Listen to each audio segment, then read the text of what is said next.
Hey everyone, welcome back to Threaducation. In this video, we're going to be talking about the history of Amiri. In the past few years, Amiri has burst onto the scene as one of the hottest new labels, so I think now's a good time to take a step back and look at how it all happened. That being said, without further ado, let's get into it. This is the history of Amiri.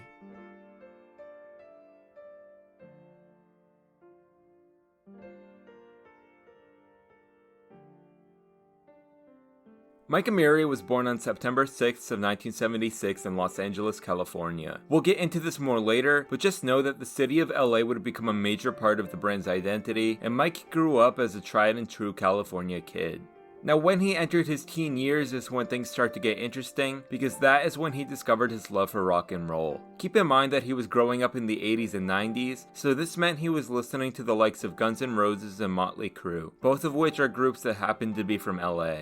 As much as he loved their music, the one thing that really caught his attention was the way that they dressed. He was young, but thanks to rock and roll, he was already beginning to develop his sense of fashion. As a matter of fact, he made his first piece of clothing at age 13 when he stitched part of a Motley Crue t-shirt onto a denim jacket. This was a pretty important moment in his history, because even though he wasn't dreaming of becoming a designer quite yet, he was beginning to use fashion as a way to become closer to these rock and roll icons that he looked up to. During the remainder of his teenage years, Mike attended Beverly Hills High School, and fun fact, he was actually there at the same time as Angelina Jolie. In some ways, he was your stereotypical rebellious teen who had no interest in doing well at school, and he was actually arrested for doing graffiti at one point. But nevertheless, after graduating, he decided to enroll at Santa Monica Community College to make his parents happy. He eventually transferred to UCLA, and after graduating from UCLA, he then enrolled at Loyola Law School, once again to appease his parents who wanted him to become a lawyer.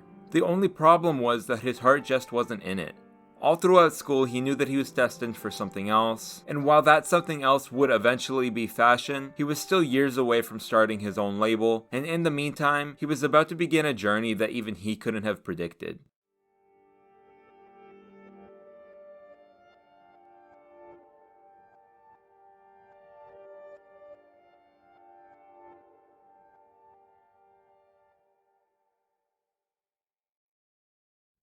As we've discussed, Mike Amiri was heavily influenced by rock and roll music, so it might come as a bit of a surprise to learn that he is widely considered to be one of the founders of Korean hip-hop. So how exactly did that happen? Well, Korean hip-hop began taking shape in the late 90s and early 2000s, and in 1999, one of Mike's closest friends decided to step into the game. Mike offered to help him write songs, and together they and several other artists formed a group known as Drunken Tiger. They made a name for themselves by going against the grain, and on some occasions being controversial, but this just fed into the group's rebellious hip-hop persona and earned them even more praise. Drunken Tiger dominated the hip-hop category in Asian Music Awards for several years, and nowadays they're considered legends in Korean hip-hop history. Under the stage name of Mickey Eyes, Mike Amiri would remain active in the group until 2002, because as much as he loved hip-hop, he was finally beginning to realize that his true calling was fashion.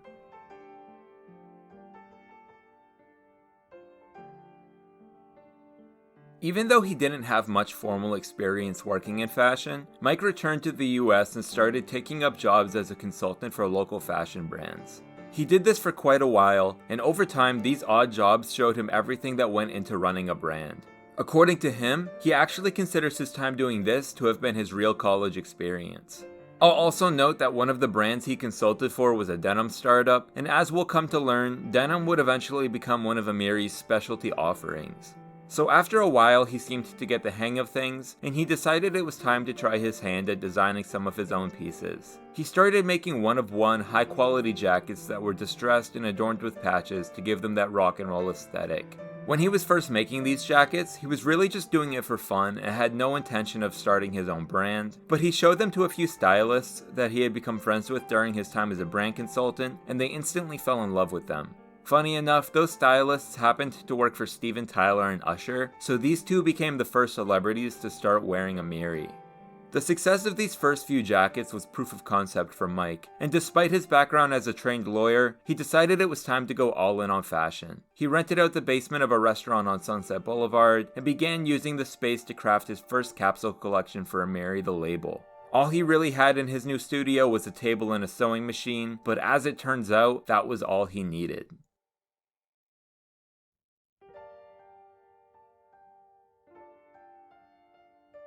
In 2014, Mike was finally ready to show his first Amiri collection to the world, but for that to happen, he needed somewhere to show it, and as he would soon find out, that somewhere would be MAXFIELD.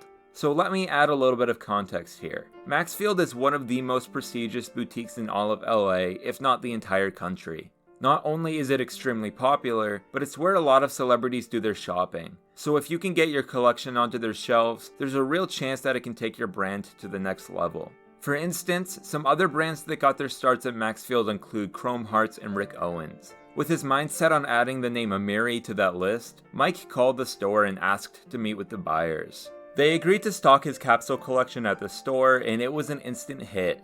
Amiri became a fan favorite overnight, and in 2015, to keep up with the demand, Mike expanded the brand to include women's wear, footwear, and accessories. Now, even though the brand was growing rapidly, he was very careful about not letting things get out of hand. As they grew, they moved into a larger space and started hiring employees, but he wanted to make sure the brand never lost its authenticity. Many times when a brand breaks into mainstream popularity, they'll outsource production and bring on a team of designers, but Mike knew that he had to keep production in LA, and that he had to oversee the designs himself, even if that meant they had to limit the amount that they were selling. In the end, this paid off because Amiri not only developed a reputation of high quality, but also a reputation of exclusivity.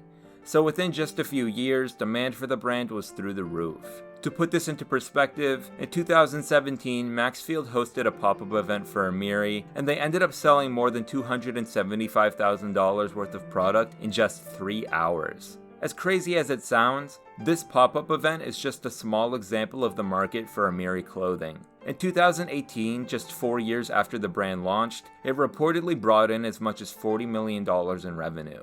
As you can probably imagine, this number is expected to continue rising year after year, and even though money is not the motive for Mike Amiri, it is a testament to the fact that people love his clothing.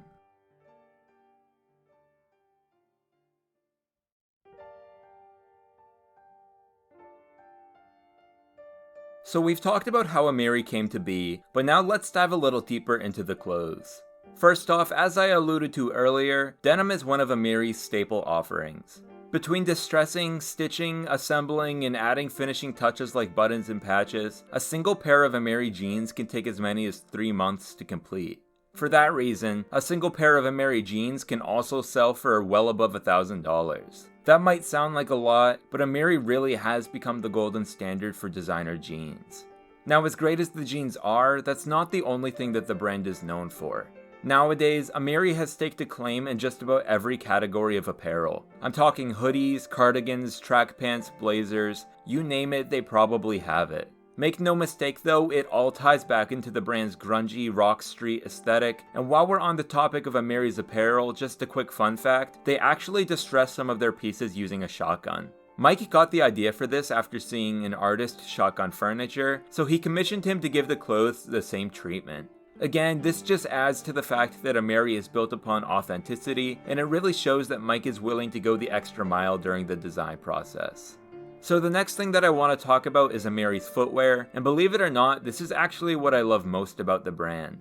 You see, they offer a range of footwear products including sneakers, slip-ons, and boots, and each one offers a unique look.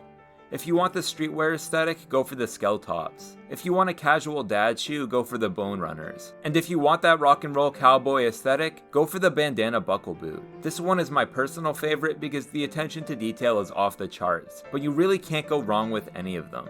All in all, Amiri is a high-end exclusive brand, but they still have something for everybody, and I think that's what makes it so popular. So popular, in fact, that in 2018, Mike was nominated for the CFDA Emerging Talent Award, and in 2019, he was nominated for the CFDA Menswear Designer of the Year Award. The CFDA stands for the Council of Fashion Designers of America, and it is one of the most prestigious fashion institutions in the world. And if you think about it, this is pretty wild. In 2014, Mike was just another guy with a law degree who pretty much started making jackets for fun. And by 2018, he was widely recognized as one of the most promising designers in the entire fashion industry. That sounds crazy, but if you look at the clothes, it makes sense. And in the grand scheme of things, this really is just the beginning.